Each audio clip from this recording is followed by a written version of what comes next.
البدع والأهواء، أهل البدع العقائدية وأهل البدع السياسية. نقول بيننا وبينكم السلف، بيننا وبينكم الكتب، كان فيقول البدع بيننا وبينكم. Bismillahirrahmanirrahim. Alhamdulillahilladzi arsala rasulahu bil huda wa dinil haqq liyudhhirahu 'alad dini kullihi wa kafaa billahi shahida. Wa asyhadu an la ilaha illallah wahdahu la syarika lah iqraran bihi wa tauhida. Wa asyhadu anna Muhammadan 'abduhu wa rasuluh sallallahu alaihi wa ala alihi wa sallama tasliman mazidan la nabiyya ba'da. Ikhwani fid din, azzani wa azakumullah. Kita lanjutkan bacaan kita terhadap kitab At-Tafsir Al-Muyassar, yang mana sekarang kita akan masuki penafsiran firman Allah Subhanahu wa taala ayat yang ke-90 dari surat Al-Maidah. Ayat yang ke-90 dari surat Al-Maidah, yang mana ayat ini menjelaskan kepada kita semuanya tentang pengharaman khamr, perjudian, menyembah berhala, mengundi nasib dengan panah atau yang semisalnya. Karena di awal permulaan dulu yang namanya khamr itu halal, dalam artian diperbolehkan sebelum dimansukh hukumnya, sebelum dihapus hukumnya. Di antaranya pembolehannya adalah firman Allah Subhanahu wa taala, ayatnya masih ada tapi hukum enggak berlaku, yaitu Allah taala menyatakan wa yas'alunaka 'anil khamri wal maisir qul fihima ismun kabirun wa manafi'u lin-nas wa ismuhuma akbaru min naf'ihima. Itu awal permulaan dulu. Mereka bertanya kepada Muhammad Muhammad tentang khamr dan perjudian, tentang minuman keras dan perjudian. Katakanlah bahwasannya kedua-duanya ada manfaatnya dan ada dosanya, tapi dosanya lebih besar daripada manfaatnya. Karena orang minum khamr menurut mereka membuat semangat, kerja pun semangat katanya, ibadah pun semangat katanya gitu ya. Sehingga itu menurut mereka sisi manfaatnya. Perjudian kalau menang dapat uang banyak, dimanfaatkan juga. Ini menurut barakallahu fiikum manfaat menurut mereka. Tapi ternyata dinaskan dengan yang setelahnya apa tadi? Wa ismuhuma akbar min naf'ihima. Dosanya lebih besar daripada manfaatnya. Dalam artian di situ tetap walaupun diperbolehkan tapi dijelaskan juga dosanya besar daripada manfaatnya. Karena apa? Karena nanti dengan ayat yang akan kita baca ini akan nampak gitu loh ya, dengan sebab khamr terjadi pembunuhan, terjadi keributan, orang tidak terkontrol, mabuk kan itu. Nah, perjudian juga sama. Orang kalah judi biasanya miso-miso, ribut, ya enggak? Kelahi. Bahkan terkadang tanah dijual, rumah dijual, keluarga pun dijual juga. Allah musta'an. Nanti kita lihat. Kemudian turun ayat yang lainnya, masih diperbolehkan tapi diupayakan di luar salat. Paham ya? Yaitu firman Allah Subhanahu wa taala, La taqrabus salata wa antum sukara hatta ta'lamu ma taqulun. Jangan kalian mendekati salat dalam keadaan kalian mabuk. Saat itu mabuk boleh tapi di luar salat. Tapi kalau mendekati salat jangan mabuk. Sampai kapan? Sampai kalian tahu apa yang kalian ucapkan. Karena kalau orang mabuk itu enggak terkontrol. Dia baca apa enggak terkondisikan. Sehingga apa? Dikhawatirkan dia mau berdoa malah mencaci maki dirinya sendiri. Di situ dilarang. Nah, barulah turun ayat yang sekarang akan kita baca ini. Ayat ini sudah barakallahu fikum, pengharaman yang pasti sudah enggak bisa ditawar lagi.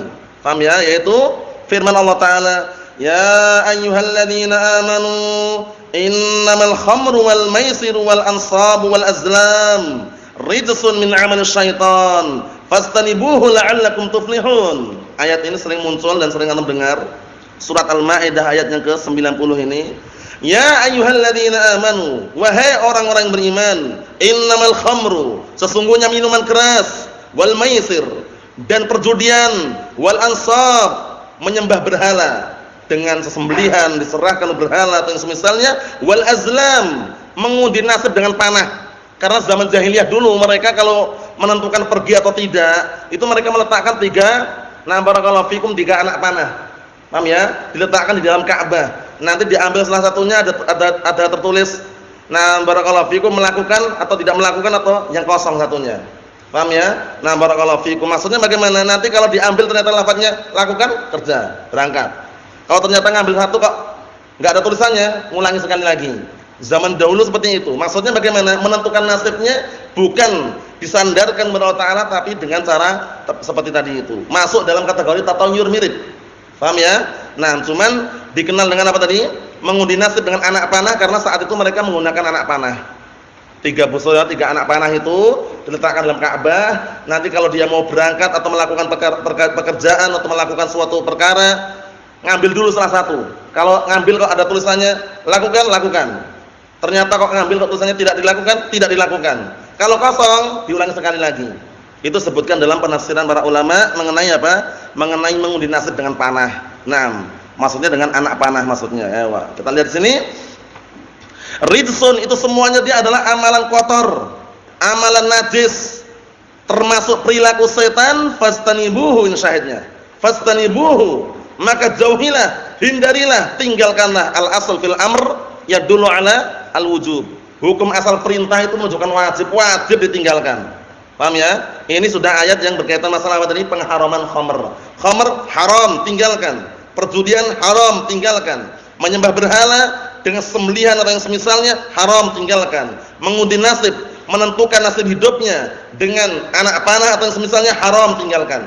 Paham ya? Rijsun termasuk amalan najis, amalan kotor, perilaku setan. Fastanibuhu, maka tinggalkanlah, hindarilah, jauhilah. La'allakum tuflihun, semoga kalian termasuk orang-orang yang beruntung, agar kalian termasuk orang-orang yang beruntung. Para ulama berbeda pendapat mengenai najisnya di sini.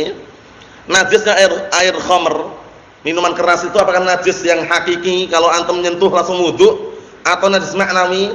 Ternyata pendapat yang rajih najisnya maknawi. Karena dalilnya sangat kuat sekali. Ketika turun ayat pengharaman khamr, orang-orang penduduk Madinah saat itu yang punya kirbah itu tempat air terbuat dari kulit. Ada juga yang di botol-botol langsung dipecahkan semua. Begitu turun ayat pengharaman khamr, langsung dituang semua, dipecah semuanya sampai apa? Jalan-jalan Madinah itu penuh dengan air khamr. Kalau seandainya najisnya hakiki, niscaya orang-orang yang lewat kena najis. Paham ya? Tapi najisnya ini adalah najis apa? Najis maknawi dalam artian apa? Itu adalah amalan setan, perilaku setan, amalan kotor. Kemudian masalah berhala, patung dan semisalnya tadi itu adalah perbuatan syirik maknawi. Paham ya? Nah, barakallahu fikum. Kita lihat di sini. Qala al-mufassirun asbahumullah, kita lihat tafsirannya biar tambah jelas lagi. Ya ayyuhalladzina saddaqullaha wa rasulahu wa 'amilu bi syar'ihi. Wahai orang-orang yang mereka membenarkan barakallahu fikum Allah dan Rasulnya dan beramal dengan syariatnya, innamal khamru, sesungguhnya khamr itu minuman keras. Apa itu khamr?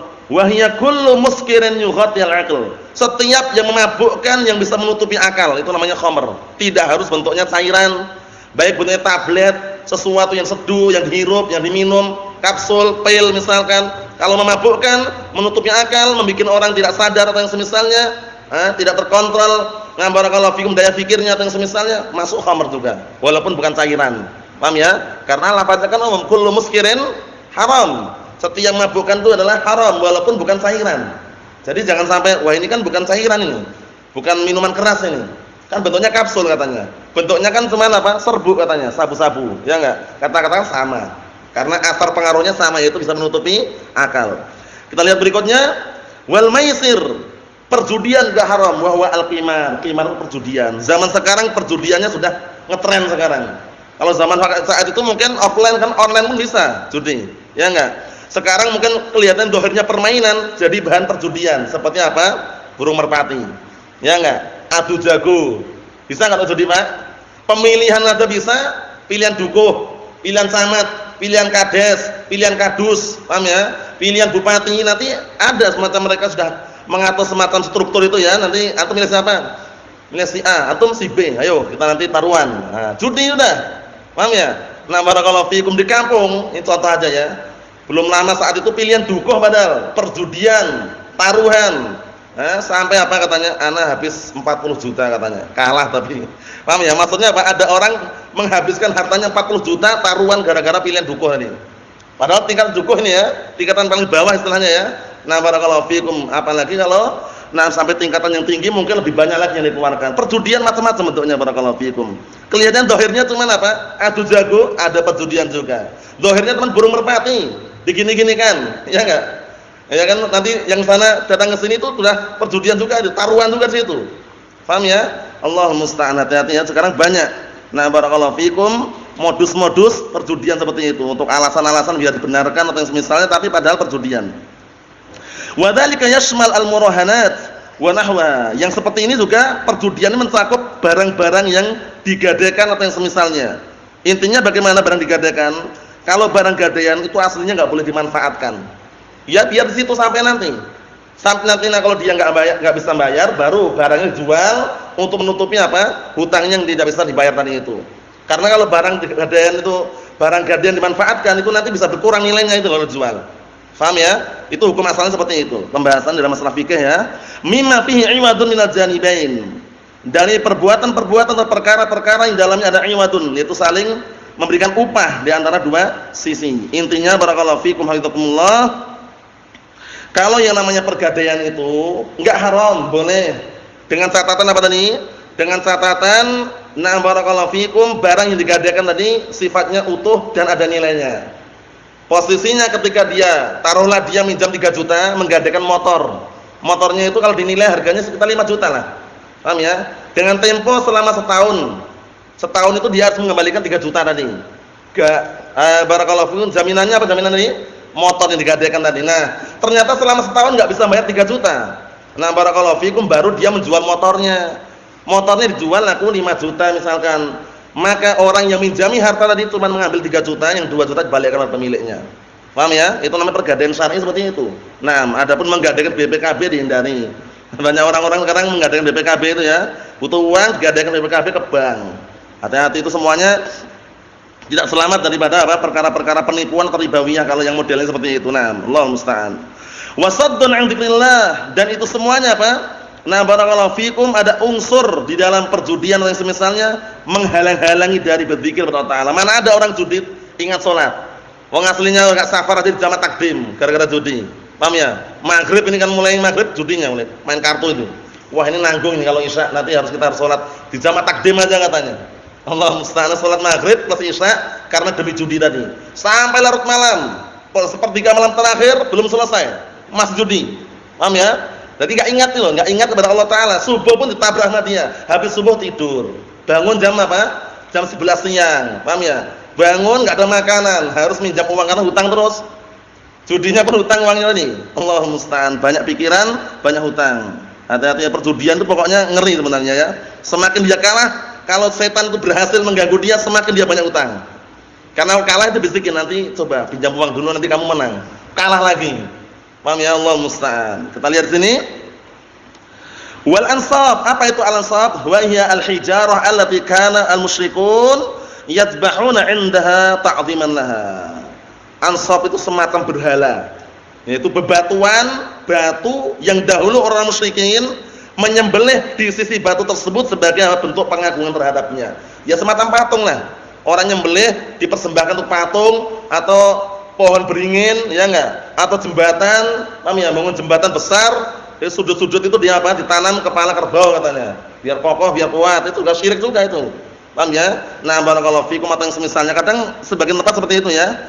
Allah musta'an. Jadi menyembelih suatu sembelihan dipersembahkan untuk selain Allah Subhanahu wa taala. Wa ma yunsab lil ibadah taqarruban ilaih, dan sesuatu yang ditetapkan untuk diibadahi selain Allah Taala sebagai bentuk pendekatan diri kepadanya, ini juga termasuk makna al-ansab, itu berhala atau yang semisalnya. Wal azlam, apa itu al-azlam? Wa hiya al-qidah allati yastaqsim biha al-kuffar, yaitu barakallahu fikum, anak-anak panah, paham ya? Yang orang-orang kufar itu saling apa? Saling bersumpah dengannya sebelum qabla al-iqdam al-amr, sebelum memulai pekerjaan. Awan ihjam anhu, atau sebelum berpaling dari pekerjaan. Maksudnya bagaimana? Maksudnya itu dijelaskan para ulama, yaitu 3 anak panah, ada tulisannya di situ. Satunya misalkan lakukan, satunya tidak dilakukan. Kerjakan, tidak kerjakan, satunya kosong. Ditaruh di saat itu mereka letakkan ini dalam Ka'bah zaman jahiliyah ya. Kemudian kalau mau melakukan pekerjaan ngambil dulu. Orang yang terpercaya ngambilkan. Tulisannya enggak? Tulisannya apa tulisannya? Kerja, berarti kerja. Bagaimana tulisannya atau tidak? Kosong, kosong, ulangi sekali lagi. Seperti itu. Nah, wallahu musta'an. Inna dzalika kullahu, itu semuanya ismun, adalah perbuatan dosa. Min tazyin syaitan, termasuk hiasan-hiasan tipu daya setan. Fabta'idu an hadil atham, maka jauhilah oleh kalian dari dosa-dosa ini, la'allakum tafuzuna bil jannah, agar kalian termasuk orang-orang yang menang, yang beruntung dengan mendapatkan surga Allah Subhanahu wa taala. Ikhwani fi din, azza wa jazakumullah. Jadi ayat pengharaman khamar itu dihafal ya. Itu mudah sekali, sering muncul karena dulunya barakallahu fikum diperbolehkan, kemudian datang ini sebagai apa namanya, mansukh. Paham ya? Yang dulu dimansukh ini namanya nasikh. Paham ya? Nasikh itu yang diamalkan, mansukh yang ditinggalkan. Cuman ayatnya masih ada gitu loh. Kan sudah kita lewati pembahasannya. Nasikh wa mansukh itu imma ayatnya juga dihapus, imma ayatnya masih ada tapi hukumnya tidak berlaku, imma na barakallahu fikum, ayatnya sudah dihapus, hukumnya masih berlaku. Paham belum? Contohnya apa? Ayat dihapus, hukum berlaku, ayat masalah rajam. Ayat masalah rajam itu masih berlaku atau tidak? Rajam itu berlaku, tapi dalam Al-Qur'an enggak ada. Paham ya? Enggak ada dalam Al-Qur'an. Yang dinukilkan sebagian para ulama atau ahlu tafsir dengan penukilan yang menurut mereka masyhur walaupun ada kritikan, apa yang kemarin kita sebutkan itu, ayat yang dulu kata mereka ada dalam Al-Qur'an, wasyaikhu wasyaikhatu idza zanaya farjumuhuma albattah nakala minallah wallahu azizun hakim. Kata mereka itu, wasyaikhu wasyaikhatu idza zanaya farjumuhuma albattah nakalan minallah wallahu azizun hakim. Kata mereka, seorang lelaki dan wanita tua, ada lafaz tuanya ini jadi kritikan, yang mereka berdua berzina, maka lemparilah batu mereka berdua sampai meninggal dunia, sampai mati, sebagai bentuk hukuman dari Allah Ta'ala, dan Allah Ta'ala zat yang maha barakallahu fikum, perkasa dan maha bijaksana. Nah, kata mereka ini enggak benar juga, karena untuk patokan rajam itu tidak harus tua orangnya, muda pun kalau sudah menikah kok berzina hukumannya rajam gitu loh. Paham ya? Jadi kesimpulannya ayat yang sahihah yang ditampakkan itu barakallahu fikum wallahu alam. Kelihatannya belum barakallahu fikum, dalam artian para ulama pun tidak menyebutkan secara apa? Secara pasti ayatnya yang mana. Cuman masyhurnya yang mereka jadikan contoh tadi itu. Paham ya? Nah, tapi ada kritikan karena apa? Karena lafaznya syaikhu wa syaikhatu, orang tua. Jadi kalau yang berzina tua baru dapat rajam, kalau muda tidak rajam, itu kan keliru. Muda tua kalau udah nikah dirajam. Paham ya? Seperti itu. Nah, kita lihat barakallahu fikum hafizakumullah. Tadi baru satu contoh ya, biar tambah jelas lagi ya. Ada juga ayat yang dihapus. Paham ya? Dihapus dua-duanya mengenai masalah radha'ah, sepersusuan. Dulu termasuk bagian ayat dalam Al-Qur'an ada berkaitan masalah anak sepersusuan. Zaman dulunya 10 kali nyusu baru dikatakan anak sepersusuan. Ternyata dihapus di dalam As-Sunnah, cukup 5 kali nyusu sampai kenyang. Paham ya? Cukup 5 kali nyusu sampai kenyang. Ayatnya dalam Al-Qur'an enggak ada. Hukumnya enggak berlaku juga. Paham ya? Termasuk yang turun dalam Al-Qur'an dulu kalau disebutkan dalam hadis seperti itu adalah apa? 10 kali nyusu sampai kenyang dikatakan anak sepersusuan, tapi dihapus, dimansukh, diganti dengan apa? 5 kali nyusu sampai kenyang sudah dikatakan anak sepersusuan. Dia mahram untuk keluarganya semuanya, hanya orang yang menyusu saja. Tapi ingat-ingat ya, adapun adiknya, kakaknya yang tidak menyusu bukan mahram bagi keluarganya menyusui. Yang mahram hanya yang menyusu saja. Mahramnya sampai kapan? Kalau antum tanya gitu, mahramnya seperti nasab keluarga sendiri sudah. Paham ya? Nah, barakallahu fikum. Kan seperti itu dalam hadis itu kan, ar-radha'atu harimu ma tuharimu al-wiladah. Ya enggak? Saudara sepersusuan itu menjadikan mahram seperti menjadikan mahram al-wiladah, yaitu apa? Nah, barakallahu fikum, secara nasab. Paham ya? Seperti itu. Nah, jadi hanya yang menyusu saja, ingat-ingat ya, hanya yang menyusu saja. Adapun yang adiknya, kakaknya atau yang semisalnya tidak menyusu bukan mahram bagi keluarga yang menyusui tadi. Nah, kita lanjutkan contoh yang berikutnya. Ada lagi enggak contohnya? Yang ayatnya enggak dihapus, hukumnya tidak berlaku. Ya tadi itu masalah khamr. Ayatnya masih ada. Ya enggak? Wa yas'alunaka 'anil khamri wal maisir masih ada. La taqrabus sholata wa antum sukara masih ada. Tapi sudah dihapus hukumnya, diganti dengan yang kita baca tadi itu. Berarti apa? Khamr, perjudian haram. Paham ya? Seperti itu. Lah terus apa fungsinya? Kok ayatnya masih ada tapi kok hukumnya enggak berlaku? Apa fungsinya kira-kira? Fungsinya orang yang membacanya dapat apa? Pahala. Ya enggak? Nah, antum baca misalkan wa yas'alunaka 'anil khamri wal maisir qul fihima ismun kabirun wa manafi'u lin-nas. Dapat pahala atau tidak? Dapat pahala walaupun hukumnya enggak berlaku gitu loh. Paham ya? La taqrabus shalata wa antum sukara hatta ta'lamu ma taqulun. Dapat pahala walaupun tidak berlaku hukumnya. Mahum insyaallah ya.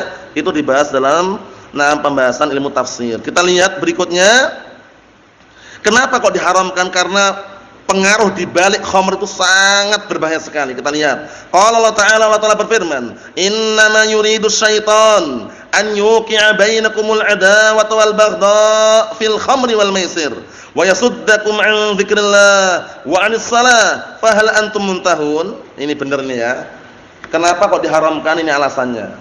Dikarenakan sesungguhnya setan tuh ingin menancapkan, meletakkan di antara kalian permusuhan dan juga kebencian. Di dalam apa? Khamr. Dalam masalah khamr ini. Orang kalau minum khamr mabuk, itu enggak sadar dia. Dia bunuh-bunuh walaupun saudaranya sendiri. Enggak terkontrol, enggak terkondisikan. Paham ya? Akalnya itu kosong gitu ya. Nah, tertutupi oleh apa tadi? Tertutupi oleh 6 khamr tadi itu. Yukhamiru al-aql, menutupi akal. Paham ya? Sehingga enggak terkontrol. Ini siapa? Dikirain musuh padahal keluarga sendiri. Allah musta'an.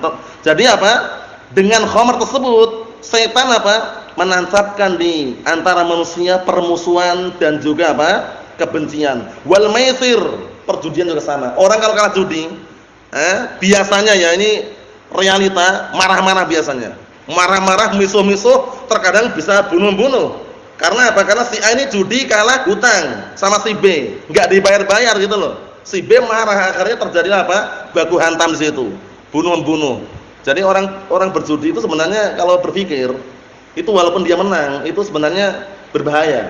Paham ya? Menangnya itu bukan perkara yang halal gitu ya. Allah musta'an, itu perkara yang haram. Nah, yang kalah pun itu ingat-ingat, setan membisik-bisik. Antum minjam dulu sana. Nanti kalau menang antum dapat uang banyak. Kalah lagi, minjam lagi sampai apa? Tanah dijual, rumah dijual, enggak punya apa-apa nih ya. Paham ya? Allah musta'an, semuanya dijual. Gara-gara apa? Banyak hutang karena judi tadi itu. Wa yasuddakum 'an dzikrillah, dan setan tadi memasuki dalam pintu perjudian dan juga minuman keras, akhirnya apa? Menghalang-halangi kalian dari berzikir kepada Allah Ta'ala. Wa 'anis shalah, dan menghalang-halangi dari salat. Orang mabuk itu enggak kenal salat. Paham ya? Gimana orang mabuk salat? Paham ya? Nah, kemudian orang berjudi itu pikirannya apa? Menang atau kalah itu udah. Enggak ingat lagi, adzan pun enggak dengar. Paham ya? Dengar pun enggak peduli. Pokoknya bagaimana caranya menang. Paham ya? Nah, yang namanya perjudian melalaikan. Fahal antum muntahun? Tidakkah kalian mau berhenti? Perkara yang keji seperti itu, apakah kalian mau berhenti? Mau sudah gitu loh. Nah, kita lihat tafsirannya. Qala al-mufassiruna sabahumullah innama yuridu syaitan bitasyinil atham lakum an yulqiya bainakum ma yujad al-adawah wal baghdha. Hanya saja setan itu ingin dengan menghias-hiasi dosa-dosa tadi di hadapan kalian, ingin apa? Ingin menancapkan di antara kalian sesuatu yang apa? Yang bisa dijumpai berupa adawah, permusuhan, wal baghdha, kebencian. Bisa dari syurbil khamr wa la'bil maisir. Disebabkan karena apa? Minum khamr dan main perjudian. Perjudian itu tidak harus dengan kartu. Tadi sudah kita lewati kan contoh-contohnya zaman sekarang. Macam-macam kan, bisa adu jago juga berjudi, pemilihan juga bisa judi, pemilu pun juga masuk dalam perjudian situ kalau mereka taruhan, ya enggak? Nah, barakallahu fikum, burung merpati pun juga apa? Nah, sekarang dipakai untuk apa? Untuk anak barakallahu fikum ladang perjudian. Allahul musta'an. Wa yusrifnam. Wa yusrifakum an dzikrillah, dan akan malingkan kalian dari berzikir kepada Allah. Wa anis shalah, dan memalingkan kalian dari salat bi ghiyabil aql fi syurbil khamr, dengan apa? Hilangnya akal karena minum khamr. Minum khamr kan hilang akalnya. Kata mereka fly gitu ya. Zaman sekarang ya enggak punya modal. Orang-orang anak pang pinggir jalan itu karena enggak punya modal, uangnya enggak ada, cukup beli apa lem kata mereka. Ya enggak? Lem Castol, lem Fox itu, paham ya? Itu dibuka amalnya dihirup-hirup dah nanti kemana mana katanya. Allah musta'an. Hati-hati itu ya. Nah, itu termasuk juga kalau sampai menghilangkan akalnya kemudian enggak sadar, enggak terkondisikan, enggak terkontrol misalkan, itu masuk. Allah musta'an, walaupun dihirup. Naam. Wal istighal bil lahwi fil la'bil masir, dan sibuk dengan permainan dengan sendagura, yaitu memainkan apa? Perjudian, sibuk gini. Paham ya? Apa gini maksudnya? Kartu biasanya gini-gini. Paham ya? Sibuk dengan itu udah enggak peduli, azan pun enggak peduli dia. Allah musta'an. Fantahu an dzalik, maka sudahilah, berhentilah dari perbuatan tersebut. Allah musta'an. Naam. Kita ambil satu ayat lagi. Qala Allah Ta'ala berfirman, "Wa atii'ullaha wa atii'ur rasul wahdharu fa in tawallaitum fa'lamu annama 'ala rasulinal balaghul mubin." Masyaallah. Taatilah Allah dan taatilah Rasul, wahdharu, dan berhati-hatilah kalian. Kalau kalian berpaling, ketahuilah bahwasannya tidak ada kewajiban bagi Rasul kami, bagi Rasul kita, kecuali hanya menyampaikan penyampaian yang jelas. Mereka tidak diperintah untuk maksa. Paham ya? Hanya penyampaian kita di dalam berdakwah, jangan memaksa kehendak orang lain. Sampaikan al-haq walaupun pahit rasanya. Perkara dia nerima alhamdulillah, belum nerima sabar. Kalau berdakwah seperti itu, orang berdakwah kok maksa ya, gagal nanti dakwahnya. Paham ya? Jadi kalau antum berdakwah kok maksa orang, ayo harus ikut, sekarang juga harus taati. Ini Al-Qur'an, ini Sunnah. Kita hanya bisa menyampaikan. Lasta 'alaihim bimusaitir. Engkau tidak bisa menguasai hati mereka. Laisa 'alaikum, laisa 'alaika hudahum. Bukan di tanganmu hidayah mereka. Paham ya? Walakinallaha yahdi man yasha. Akan tapi Allah Taala memberikan hidayah kepada siapa yang Allah Taala kehendaki. Jadi hidayah itu milik Allah Taala, hidayah taufik. Paham ya? Kalau berdakwah cuma menyampaikan, bimbing, ngarahkan, paham ya, meluruskan. Perkara terima alhamdulillah. Kalau enggak terima sabar. Jangan dipaksa. Paham ya? Jangan maksa. Nah, barakallahu fikum. Berdakwah terus-menerus bukan berarti maksa. Paham ya? Nah, terus belum menerima dakwah terus. Itu bukan maksa ya. Itu menunjukkan bahwasanya apa? Keistiqomahan di dalam berdakwah. Karena kalau kita berhenti, disitulah setan memainkan Bani Adam untuk menjerumuskan mereka ke dalam neraka jahanam wal iyadu billah. Jadi upayakan di dalam berdakwah sabar. Ini lihat ayatnya tadi ya. Tidak ada kewajiban atas Rasul kecuali hanya menyampaikan dengan penyampaian yang nyata dan jelas. Qala al-mufassirun asbahumullah wamtathilu ayyuhal muslimun. Kerjakanlah wahai orang-orang muslim ta'atallah wa ta'atar Rasul Muhammadin sallallahu alaihi wasallam. Mentaati Allah dan mentaati Rasulnya yaitu Muhammad sallallahu alaihi wa ala alihi wasallam fi kulli ma taf'alun wa tatrukun. Pada semua perkara yang kalian kerjakan dan yang kalian tinggalkan. Wattaqullah waraqibuh, dan bertakwalah kalian kepada Allah dan merasa diawasilah kalian fi dzalik, dalam apa? Ketakwaan tersebut. Fa in a'radtum 'anil imtitsal, perhatikan itu ya tafsirannya. Fa in a'radtum 'anil imtitsal, kalau kalian berpaling dari mengerjakan perintah tadi, fa'amiltum manuhitum anhu, kemudian kalian mengerjakan apa-apa yang dilarang darinya, fa'lamu, ketahuilah, annama 'ala rasulina Muhammad sallallahu alaihi wasallam al-balaghul mubin. Ketahuilah bahwasanya hanya yang diwajibkan untuk Nabi kita Muhammad sallallahu alaihi wasallam penyampaian yang nyata, menyampaikan saja. Jadi berdakwah itu sabar, jangan gerusa-gerusu, jangan kesusu-susu, jangan terburu-buru, sabar. Apa dalilnya? Fasbir kama sabara ulul azmi minar rusul wala tasta'jil lahum. Bersabarlah engkau sebagaimana bersabarnya para ulul azmi dari kalangan para rasul, jangan tergesa-gesa. Paham ya? Al-qasda tablughu. Berlahan-lahan niscaya kalian akan sampai. Ya hamdalah sa'atan wa sa'atan. Kata Rasulullah SAW dalam hadis itu, ya hamdalah sa'atan wa sa'atan. Wahai hamdalah, sedikit demi sedikit. Maksudnya orang itu enggak ada yang sempurna gitu loh ya. Harus memperjuangkan, berkorban untuk senantiasa lurus dan untuk senantiasa di atas jalan yang lurus, di atas Al-Qur'an dan As-Sunnah. Ya hamdalah sa'atan wa sa'atan. Nasallahu as-salamata wal afiyah walhamdulillahirabbil alamin.